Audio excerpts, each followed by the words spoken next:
this idea I've come across recently that the internet is kind of separate from our lives. Right? Like there's real life, and then there's like internet like kind of like Ready Player One. You plug in, or the Matrix, you plug in, and it's like, well, maybe this is real, maybe it's not, but it's distinctly different. Yeah. So I think that maybe we have to get away from this idea that the internet is not real life, because the implications there are that the things you do on there don't matter as much, that maybe it's like a side thing to what we're actually doing, maybe even just a distraction from mission. And I would like to turn that on its head and say that this is probably the most powerful tool we have for mission right now. I think that because of coronavirus, this might be the first time that we as the church are like, okay, tell me more. Because initially, like, we're super skeptical. Like, there's no way that what happens online is as meaningful as what happens, say, during the divine service or when we do community service.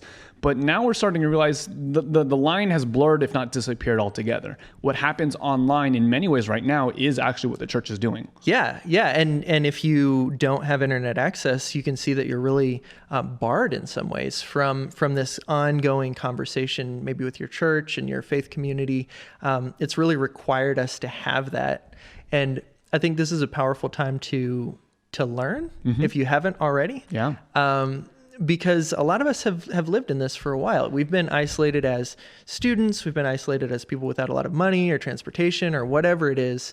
And so now having the world come into kind of our online community has been exciting, but also I think challenging for people who haven't built this up. I think just a testament to the idea how internet content can lead to real friendships and relationships. One testament of that, one among many, is the fact that you and I are here together in person, because just a couple of years ago, we were literally on opposite sides of the country doing separate things, doing different things, and we just met through the internet and became friends. And like, long story short, you end up coming here and being a part of our local conference and being a part of this movement of creating change here in Oregon. And it's been a beautiful thing. And I think what we're trying to say and what we're hoping to be able to explain here today is that that's not just a one-off case. That this can happen regularly with your church, with your community. Yes. Even if you're not like a famous, editor and writer for Humans of Adventism.